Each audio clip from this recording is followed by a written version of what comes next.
à tous, j'espère que vous allez bien, que vous avez passé une bonne semaine. Je suis heureuse de vous retrouver ce matin et de partager le message pour ce sabbat. Et je voudrais commencer en disant, pour peut-être ceux qui ne le savent pas, que nous terminons aujourd'hui une semaine de prière dont le thème était l'importance de la parole de Dieu pour la fin des temps. Et donc différents sujets ont été traités toute la semaine. Il y a eu chaque soir une réunion ici même. Et donc cette question a été abordée sous différents aspects. Et on m'a demandé de traiter donc le dernier sujet de cette semaine de prière, de cette semaine de réflexion. Sujet qui est en réalité le thème général de la semaine, la parole de Dieu et la fin des temps. La fin des temps. Si je demandais à chacun d'entre vous à quoi cette expression vous fait penser, je pense que j'aurais beaucoup de réponses différentes. C'est vrai que c'est une expression qui évoque généralement le jugement, la fin du monde, la fin des temps, la fin du monde avec ses catastrophes, ses tragédies, ses épreuves. Et bien souvent, tout ceci suscite la peur et l'inquiétude. Et j'irais même plus loin, je crois que pour beaucoup de nos contemporains, la fin du monde, c'est une notion qui est totalement dénuée de sens, ou en tout cas, elle ne prend peut-être du sens que dans le contexte de certains films à gros budget, à grosse sensation. Et pour nous, les chrétiens, elle est même peut-être parfois un petit peu abstraite, même si c'est une réalité. Alors, que nous dit la parole de Dieu sur la fin des temps ? Pour aborder ce sujet, j'ai donc choisi d'étudier avec vous le chapitre 25 de Matthieu, qui comprend 3 parties. La première partie consiste en la parabole des 10 vierges, c'est une histoire que nous allons aborder dans quelques instants. La deuxième partie concerne la parabole des talents. Et la troisième partie, c'est le passage qui vous a été lu et qui est un passage sur le jugement, une forme de parabole là aussi. Ce que je voudrais mettre en évidence avec vous ce matin, c'est le fait que ces 3 textes sont complémentaires et nous permettent de mieux comprendre la fin des temps. Et j'aimerais insister également sur le fait que le 3e passage, me semble-t-il, est réellement le point d'orgue de ce chapitre. Mais avant de prendre ces textes, permettez-moi de rappeler pour ceux qui, peut-être parmi vous, ne le savent pas, oui, nous croyons effectivement que le monde tel qu'il est aujourd'hui ne durera pas éternellement. Oui, nous croyons à la fin des temps, à une fin des temps. C'est la Bible qui nous le dit. Alors, je pourrais vraiment citer de nombreux textes parce que c'est une réalité qui parcourt tout l'Ancien Testament et tout le Nouveau Testament, mais je vais me contenter de 2 textes, l'un dans l'Ancien Testament et l'un dans le Nouveau. Le premier dans l'Ancien Testament, il se trouve dans Ésaïe, chapitre 65, verset 25. Je vous invite à le prendre si vous voulez le suivre. Ésaïe, chapitre 65, à partir du verset 25.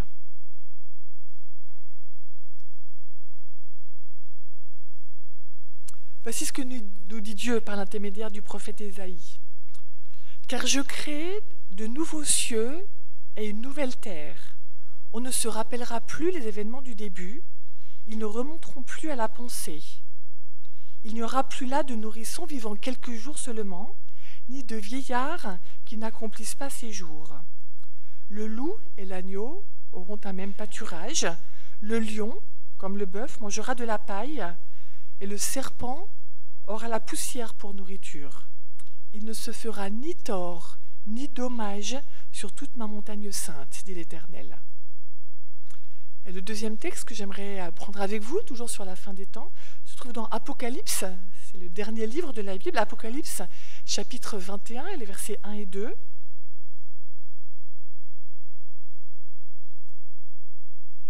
Ce texte nous dit ceci. « Alors je vis un ciel nouveau et une terre nouvelle, car le premier ciel et la première terre ont disparu et la mer n'est plus. Et la cité sainte, la Jérusalem nouvelle, je la vis qui descendait du ciel, d'auprès de Dieu, comme une épouse qui s'est parée pour son époux. » Vous aurez peut-être remarqué qu'il y a un point commun dans ces 2 textes. Dans ces 2 passages, il est question d'un ciel nouveau et d'une terre nouvelle. Et je crois que la description que fait le texte d'Ésaïe de cette terre nouvelle est particulièrement positive. Elle fait envie, elle est particulièrement attirante. Alors, comment se situer par rapport à cette fin des temps ? Comment s'y préparer ? Comment pouvons-nous entrer dans ce royaume, dans cette terre nouvelle ? Je vois que les 3 récits que nous trouvons dans Matthieu 25 nous permettent de répondre, en tout cas partiellement, à cette question. Et nous allons donc prendre maintenant le premier récit de Matthieu 25. Je vous invite à prendre ce chapitre sous les yeux. Nous n'avons pas lu cette parabole. Permettez-moi de la résumer. Pour certains, vous la connaissez, pour d'autres, c'est peut-être une nouveauté. Et je vais tout simplement la résumer. Dans ce premier passage, donc des versets 1 à 13, il est question de 10 jeunes filles. 10 jeunes filles qui ont décidé d'aller au-devant d'un marié pour l'accueillir. Elles prennent donc chacune une lampe. À cette époque-là, les lampes fonctionnaient avec de l'huile. 5 d'entre elles ont prévu assez d'huile, mais 5 jeunes filles ont une quantité très limitée d'huile, et donc quand le marié va arriver, elles vont en manquer. C'est un texte qui nous est peut-être familier, mais qui pose, je crois, de nombreuses questions, qui comportent d'importantes singularités et que j'aimerais étudier avec vous. Quels sont les détails qui nous paraissent surprenants dans ce passage quand on en fait une lecture attentive ? Il me semble, et je pense que c'est une évidence, que la première singularité de ce passage, c'est le retard de l'époux. Il faut savoir que dans la Bible, généralement, l'époux représente Dieu. Alors, pourquoi un tel retard ? C'est vrai que même en Orient, et malgré les tractations, peut-être pour la dot qui se faisait généralement au dernier moment, habituellement, un époux qui est heureux de se marier n'arrive pas avec 5 ou 6 heures de retard. Ça peut arriver. J'ai moi-même été invitée à un mariage où il n'y avait pas loin de 3-4 heures de retard, mais c'est quand même très rare. Et Jésus déclare ici qu'il pourrait donc être très en retard. Son retour pourrait bien tarder. Et le texte va même plus loin. Avez-vous prêté attention à l'indication temporelle qui nous est donnée ? Le texte nous dit qu'il viendra au milieu de la nuit. Le milieu de la nuit, c'est un détail qui n'est pas anodin. Là, pour le coup, je n'ai jamais assisté à un mariage qui se déroulait au milieu de la nuit. Le milieu de la nuit, c'est l'heure où l'épouse pense que son futur mari ne viendra plus. Le milieu de la nuit, c'est aussi l'heure de l'inquiétude, l'heure du mystère, l'heure du doute parfois, l'heure du désespoir. Alors ce texte nous dit donc que Jésus reviendra après un long délai entre l'heure prévue et l'heure d'arrivée. Beaucoup ne l'attendront plus. C'est d'ailleurs une réalité que nous vivons. Nous l'attendons nous-mêmes depuis plus de 2000 ans. Et parfois nous nous interrogeons et nous demandons quand aura lieu cette fin des temps. Alors je crois que nous sommes confrontés à 2 pièges. Le premier, nous risquons d'être totalement aspirés par le retour de Jésus et donc nier le temps dans lequel nous nous trouvons, le monde dans lequel nous nous trouvons et agir comme si notre vie ici-bas ne comptait pas. Autrement dit, être uniquement focalisé sur ce retour et ne jamais être présent au monde. Mais d'un autre côté, nous sommes confrontés à un autre piège qui consisterait à penser que son retour est tellement lointain qu'il ne concerne pas le présent et donc nous installer pesamment et uniquement dans ce monde. Alors je crois que la première invitation qui nous est lancée dans cette parabole consiste à trouver un équilibre, parfois un petit peu fragile, entre le fait d'attendre pleinement, réellement le retour du Christ, tout en vivant aussi pleinement le présent qui nous est offert. C'est le premier enseignement, je crois, de ce texte sur la fin des temps. La deuxième singularité, elle est peut-être encore plus étonnante que la première, et elle va confirmer ce que nous venons de souligner. C'est le fait, je crois, que les demoiselles d'honneur aient prévu cet incroyable retard. Oui, sur les 10 jeunes filles, il y en a 5 qui ont eu cette incroyable prudence de penser à l'impossible. Elles sont réalistes, elles ont évalué la situation, elles savaient quelle part elles avaient à prendre à cette situation, elles savaient qu'elles étaient là pour sortir au devant d'accueillir un époux qui pourrait tarder, et donc elles savaient qu'elles devaient s'équiper d'une huile en quantité suffisante pour tenir éventuellement plusieurs heures, et une fois le marié arrivé, le futur marié arrivé, l'accompagner jusqu'à la salle des noces. Autrement dit, elles se sont pleinement accordées à la réalité à vivre. Les 5 jeunes filles folles, elles, n'ont pas prévu l'impensable. Humainement, elles avaient raison. Un mariage qui a lieu au milieu de la nuit, ça ne s'est pas vu, rarement en tout cas. Donc humainement, elles avaient peut-être raison, mais le texte nous montre que finalement, elles resteront dehors. Alors, je ne sais pas vous, mais En tout cas, pour moi et pour beaucoup, je crois que quand nous pensons à la fin des temps, sérieusement, pas simplement en passant comme cela, nous sommes parfois pris d'un vertige. C'est vrai que imaginer Jésus revenir, c'est quelque chose qui parfois nous paraît irréaliste, peut-être même impossible. Et pourtant, le Christ nous encourage à prévoir l'imprévisible, à prévoir ce qui, à vue humaine, est impossible et qui ne l'est pas pour Dieu.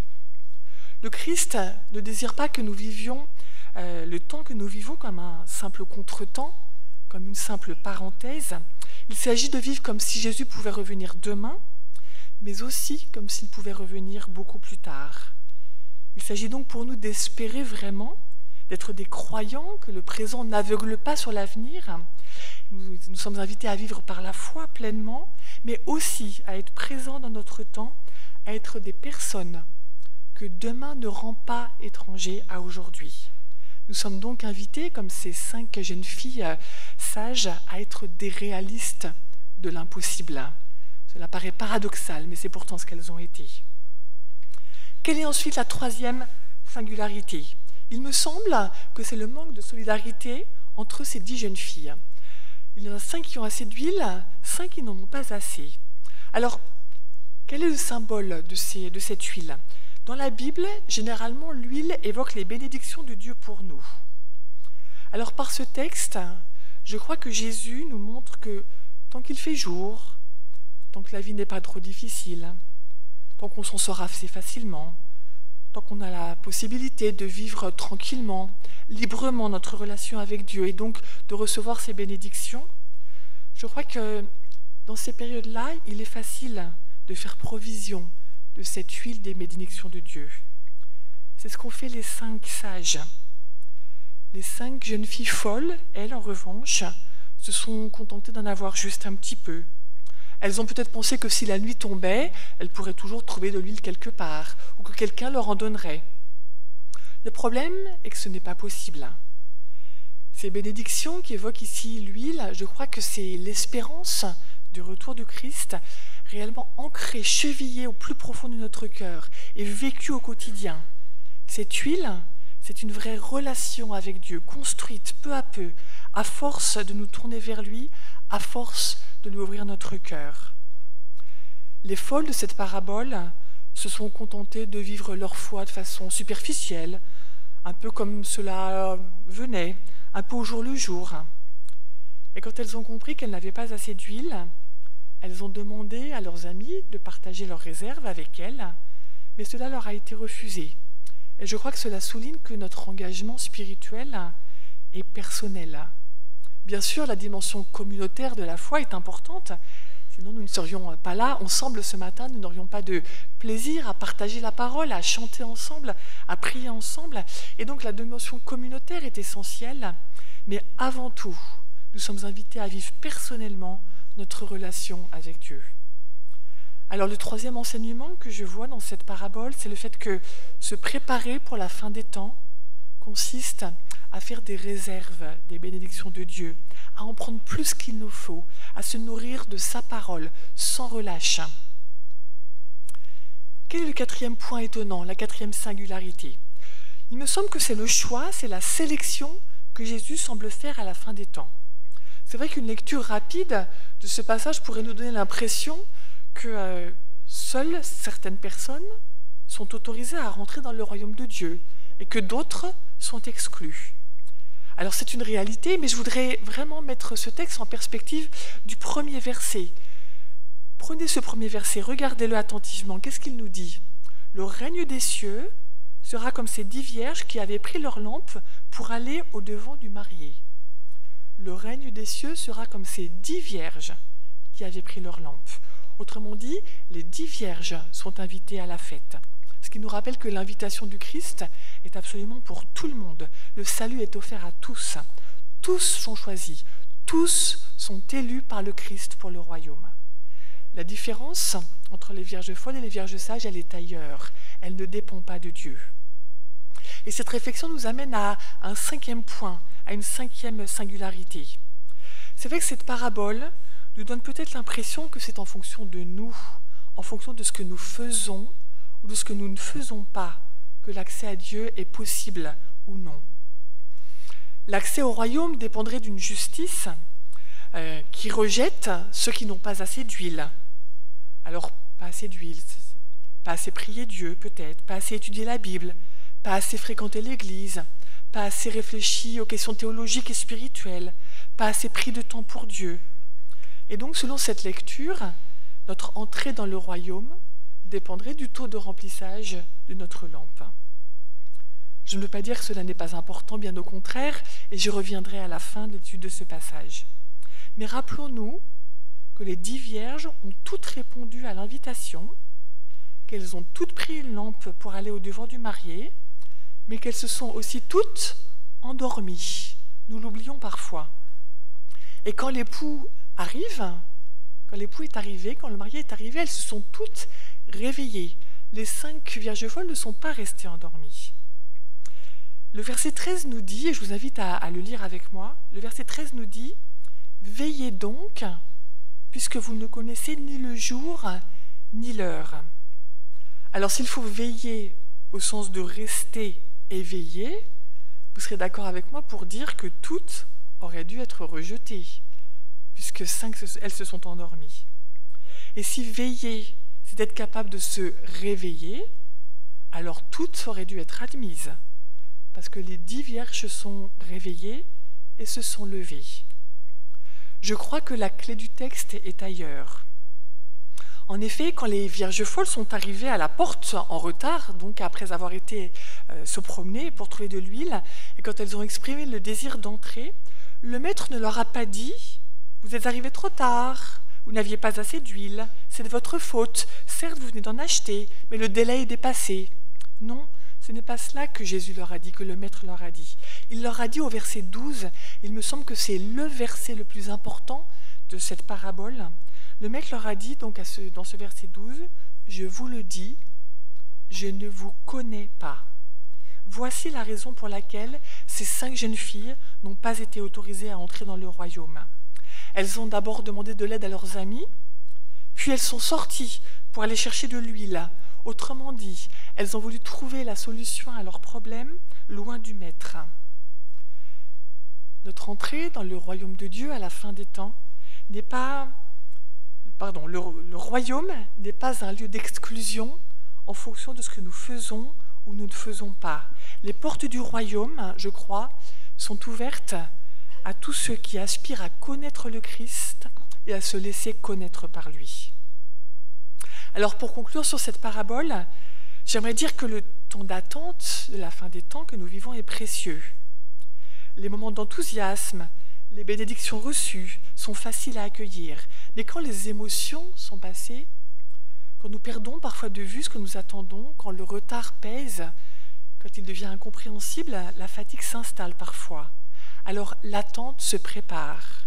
Nous devons entretenir le désir de connaître et de rencontrer celui qui est l'objet de notre attente. Mais il nous faut aussi prévoir l'imprévisible.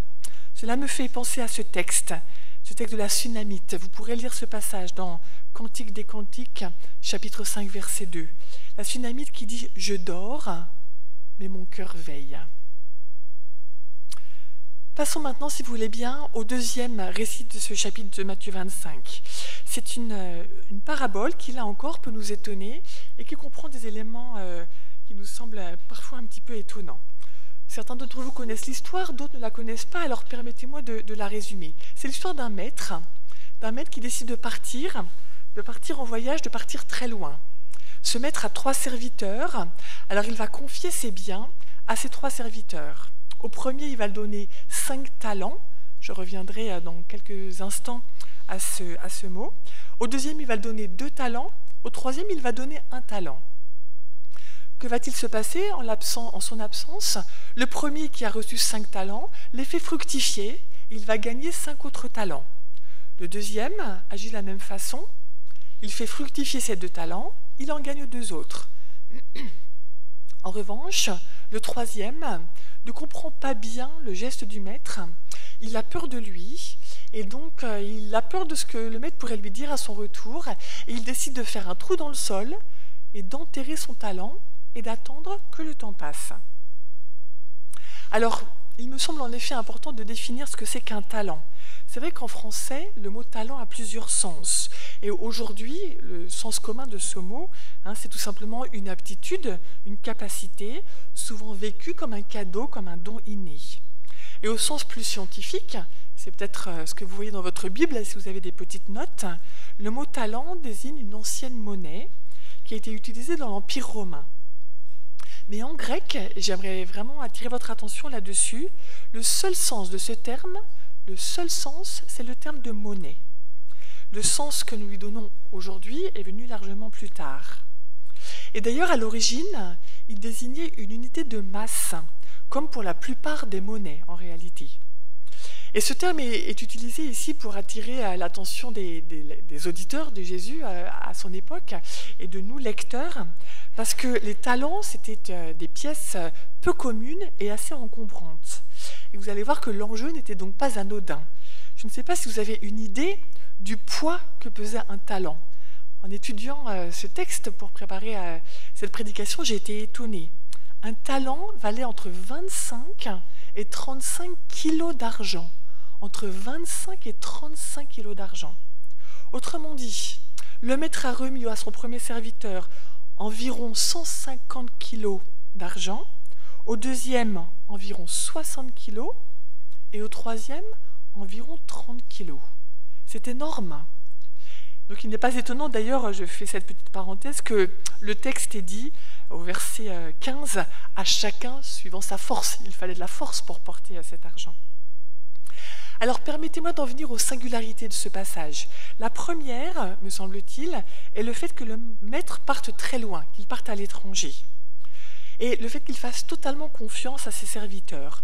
En réalité, si vous prêtez attention aux termes qui se sont employés, il leur donne vraiment sa place. Il ne se contente pas de déléguer différentes tâches, il leur donne sa place. Ce n'est pas un patron comme les autres. Là encore, je crois que le maître représente Dieu, et Dieu accepte réellement que l'Église soit ce que ses ouvriers veulent en faire. La confiance du maître pour ses serviteurs est totale, et la confiance que Dieu place en nous est totale. Dans ce texte, le maître leur remet à ses serviteurs, leur remet réellement ses biens. Je ne sais pas quelle version de la Bible vous utilisez, mais dans la version parole de vie ou dans la version en français courant, c'est le verbe donner qui est employé. La Toble emploie le verbe remettre. Quand on remet quelque chose à quelqu'un, c'est qu'on lui donne également. Et la nouvelle Bible seconde emploie un terme intéressant aussi qui est confié. Le maître crée ainsi par son départ et son don une réelle relation d'amour et de confiance. Alors le premier enseignement que je voudrais retirer de cette parabole, c'est le fait que son départ pour un long voyage est un enseignement sur l'absence apparente de Dieu aujourd'hui. Dieu ne gère pas notre vie à notre place. Il nous fait confiance. Il nous invite en réalité à être des co-gestionnaires de notre vie et de sa création. Il veut faire de nous des êtres responsables. Et nous avons, je crois, une invitation ici à prendre cette responsabilité qui nous est offerte par le Créateur au sérieux. La deuxième singularité, c'est un paradoxe. Je viens de vous dire que le maître avait réellement donné ses biens à ses serviteurs, et en réalité, quand il revient, qu'est-ce qu'il fait? Il demande des comptes. Quand on fait un cadeau à quelqu'un, en principe, on ne demande pas à cette personne de nous rendre des comptes quelques années plus tard. Alors on peut noter, juste en passant, que l'expression « longtemps après » nous rappelle le retard du marié dans la première parabole que nous avons étudiée. Alors, le fait que le maître fasse des comptes avec ses serviteurs, est-il compatible avec la confiance et l'amour qu'il a manifesté lors de son départ? Je crois que réellement le Christ crée avec nous une relation d'amour et ne se transforme pas en boutiquier. Aimer un être humain, néanmoins, c'est réellement espérer en lui. C'est aussi lui accorder de l'importance, c'est lui accorder de la valeur. Et pour aller plus loin encore, je crois que c'est en attendre quelque chose. Quand on croit en quelqu'un, on attend quelque chose de cette personne. On s'attend à ce que cette personne exprime pleinement son potentiel.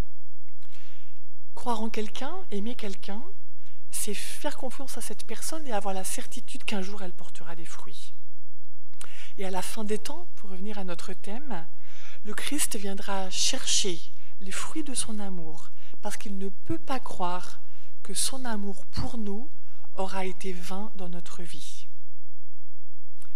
La troisième singularité concerne, à mon avis, la réaction très contrastée des serviteurs. Les deux premiers serviteurs ont eu la même réaction. Ils ont cru que ce qui leur était confié leur était vraiment confié. Il est d'ailleurs intéressant de noter qu'ils se sont empressés d'agir. Le terme « aussitôt » est employé et pour le premier et pour le deuxième. Ils ont agi aussitôt. Cet aussitôt, je crois, révèle leur confiance, leur élan, leur empressement, leur désir vif de s'engager pour le Maître. Et donc, ils ont fait fructifier ce qui leur avait été donné.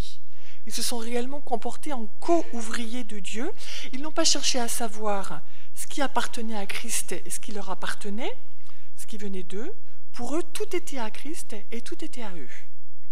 En revanche, le troisième serviteur, lui, n'a pas compris cette relation d'amour. Le texte nous dit donc qu'il est allé faire un trou dans la terre et qu'il y a caché l'argent que son maître lui avait donné. Comme si ce don, finalement, ne le concernait pas vraiment. Comme s'il ne croyait pas à la confiance que le maître plaçait en lui. Il a accordé la priorité à ses affaires. Il n'a pas voulu gérer cet argent remis par le maître. Et je crois qu'il a agi ainsi parce qu'en réalité, il n'aimait pas son maître. Et s'il n'aimait pas son maître, c'est parce qu'il s'en faisait une mauvaise idée. Vous pouvez prendre le verset 24, nous allons le lire ensemble. Nous constatons dans ce verset qu'il considérait son maître comme un homme dur qui exploitait ses employés. Voici ce qu'il va dire au maître quand celui-ci va lui demander des comptes. « Maître, je savais que tu es un homme dur. Tu moissonnes où tu n'as pas semé et tu récoltes où tu n'as pas répondu. » On peut en effet, je crois, avoir une mauvaise image du Christ et le méconnaître tout en le fréquentant régulièrement. On peut également, je crois, se tromper sur les raisons de son absence. Le troisième serviteur ici n'a donc pas cru à la confiance du maître, alors il a eu peur. Et cette peur l'a totalement paralysé, l'a inhibé, l'a sclérosé. Il a caché son talent dans la terre, il l'a symboliquement mis à distance. Ce talent, c'était pour lui une réalité étrangère dont il ne voulait pas s'occuper parce qu'il pensait devoir le rendre. Autrement dit, il a fait un dépôt mort de la parole du maître. Et finalement, il a rendu le voyage et le retour du maître totalement inutiles. Alors je crois qu'en effet, le mauvais serviteur, c'est celui qui, par peur ou par lâcheté peut-être, oublie le trésor qu'il possède en lui. Ignorer ses talents, c'est méconnaître Dieu. Ce serviteur n'avait reçu qu'un seul talent, certes, mais s'il avait fait fructifier, le maître aurait été pleinement satisfait. Mais il a préféré en quelque sorte s'endormir, pour faire référence là encore à la première parabole. Il a préféré fuir ses responsabilités. Il a préféré choisir la voie de la facilité, en faire le minimum, ne pas faire profiter les autres de son talent, si minime soit-il, ne pas prendre de risques, se replier sur lui-même. Ce serviteur voulait en quelque sorte un Dieu, un maître, qui ne le laisse pas libre, un Dieu qui ne délègue rien. Mais je crois que le temps de l'attente, de la fin des temps, dans lequel nous nous trouvons, n'est pas un temps vide, n'est pas un temps où il ne se passe rien, que ce soit dans l'Église ou dans le monde, mais c'est un temps au cours duquel nous sommes invités à vivre et à faire vivre la parole de Dieu qui nous a donnée, à la rendre pleinement vivante pour nous et pour les autres. Alors pour conclure sur cette deuxième parabole, je crois que le Christ nous interpelle en nous demandant ce que nous faisons de la parole de Dieu qui nous est confiée. Faisons-nous fructifier cette parole d'amour ou l'enterrons-nous et la prenons-nous pour une parole qui nous enferme et qui nous paralyse? L'Évangile est-il pour nous un poids trop lourd à porter, quelque chose dont nous avons honte, ou est-ce une bonne nouvelle, la bonne nouvelle d'une parole qui libère? Avons-nous d'autre part une juste conception de Dieu? Je crois que nous sommes invités par ces textes à faire connaître Dieu comme un maître aimable et aimant, et non pas dur comme le croyait le troisième serviteur, non pas menaçant.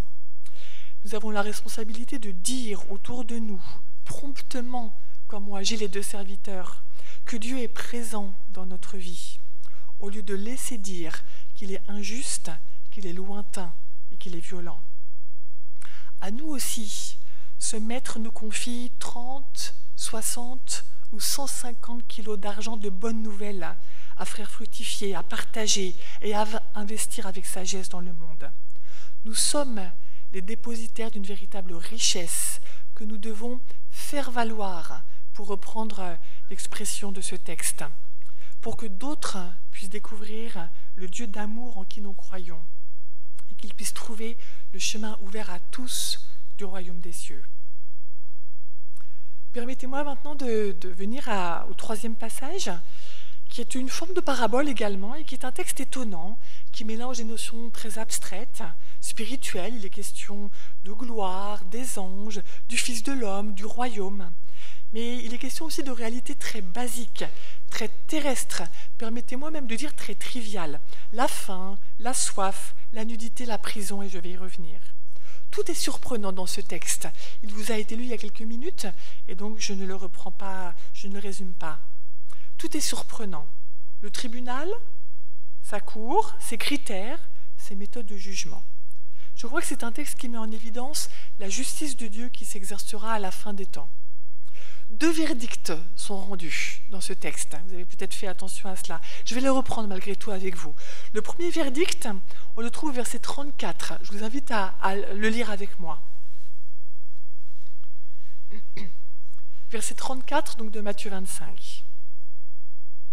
« Venez, les bénis de mon Père, recevez en partage le royaume qui a été préparé pour vous depuis la fondation du monde. Car j'ai eu faim et vous m'avez donné à manger, j'ai eu soif et vous m'avez donné à boire, j'étais un étranger et vous m'avez recueilli, nu et vous m'avez vêtu, malade et vous m'avez visité, en prison et vous êtes venu à moi. » Le deuxième verdict, on le trouve au verset 41. « Allez-vous-en loin de moi, maudit, au feu éternel qui a été préparé pour le diable et pour ses anges, car j'ai eu faim et vous ne m'avez pas donné à manger, j'ai eu soif et vous ne m'avez pas donné à boire. J'étais étranger et vous ne m'avez pas recueilli, nu et vous ne m'avez pas vêtu, malade et en prison et vous ne m'avez pas visité. » Je ne sais pas ce que vous en pensez, mais moi j'ai vraiment le sentiment que ce deuxième verdict est extrêmement sévère. La condamnation des injustes, de ceux qui n'ont pas fait preuve d'amour, est absolument terrible. Et je crois qu'aucun texte dans le Nouveau Testament n'exprime plus clairement l'idée que s'abstenir de secourir équivaut à un crime. Pour moi, c'est cela que ce verdict veut dire. S'abstenir de secourir équivaut à un crime.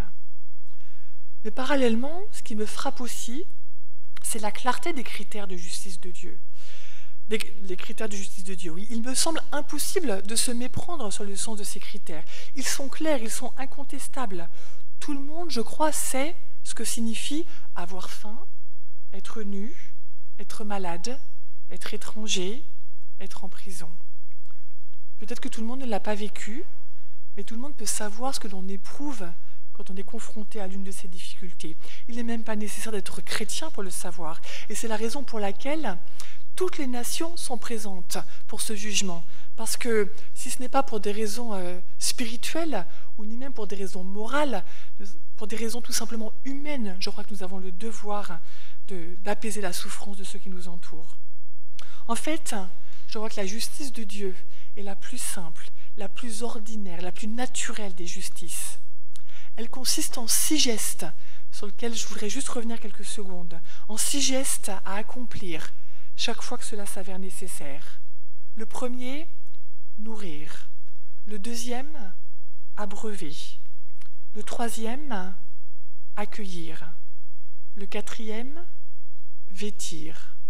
Le cinquième, soigner ou accompagner. Le sixième, visiter.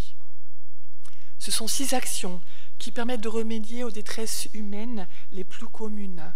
Vous savez, ces 6 détresses étaient déjà très courantes du temps de Jésus, mais je crois qu'elles sont une réalité encore plus criante aujourd'hui, et elles désignent une réalité qui a pris une ampleur considérable. Je crois que ces détresses sont encore changées d'échelle. Les informations que nous entendons tous les jours ne peuvent que le confirmer. Elles touchent des populations entières et elles semblent impossibles à éliminer en raison de leur ampleur. La faim, la soif, le dénuement, la maladie, la misère, l'exil, l'exclusion. C'est une liste qui n'a pas vraiment besoin d'être actualisée. Et on pourrait même la compléter par quelques manifestations plus contemporaines de ces détresses. Moi, je rajouterais le chômage, l'ostracisme, la xénophobie, le racisme, la discrimination.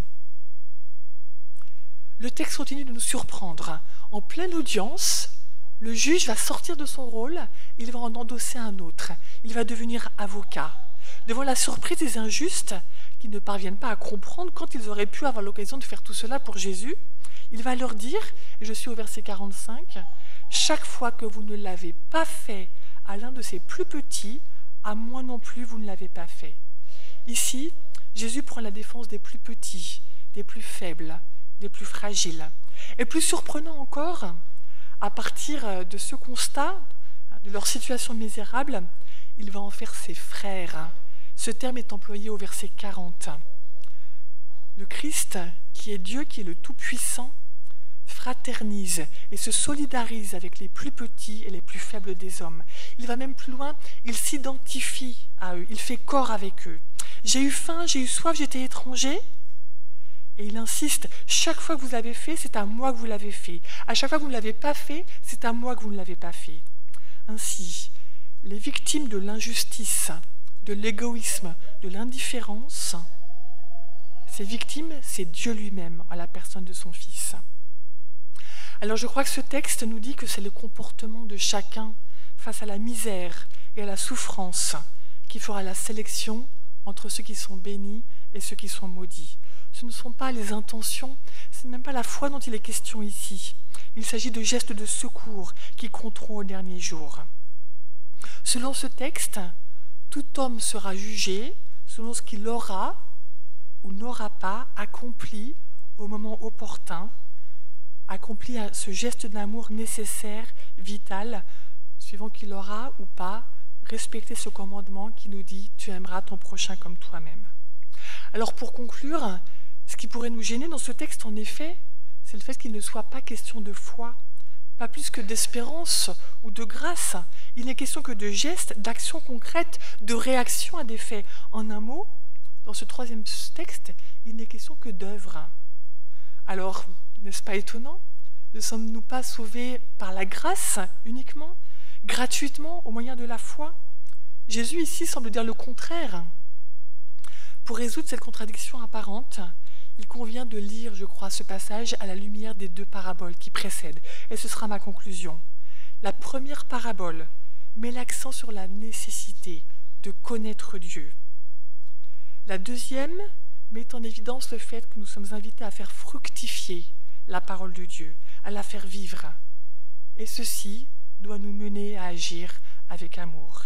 Il y a quelque chose de très significatif dans ce texte. C'est que ni les uns ni les autres ne se sont aperçus qu'ils avaient porté secours au Christ ou qu'ils avaient refusé de porter secours au Christ. Coupables ou innocents, tous ici sont surpris. Mais ce n'est pas si étonnant que cela. La foi commande en effet d'aimer gratuitement, d'aimer spontanément, d'aimer sans calcul. Si les justes avaient reconnu le Seigneur sous les traits de ceux qu'ils ont secourus, je crois qu'ils auraient agi pour le Seigneur et peut-être pour être sauvés par intérêt personnel. Ils n'auraient pas été totalement désintéressés. Ils auraient voulu recevoir une rétribution, une récompense. Mais Jésus ne veut être que servi que dans la personne de ses frères. Ce sont eux qui souffrent, ce sont ceux qui souffrent qui doivent être secourus pour eux-mêmes et non pour le Christ en eux. Alors comment nous positionner face à cette fin des temps? Nous sommes invités ici à connaître le Christ, à rendre sa parole vivante dans notre vie et à aimer et soutenir nos semblables, ce qui nous permettra de vivre pleinement dans le royaume de Dieu. Que Dieu nous aide dans ce cheminement qui nous est personnel. Amen.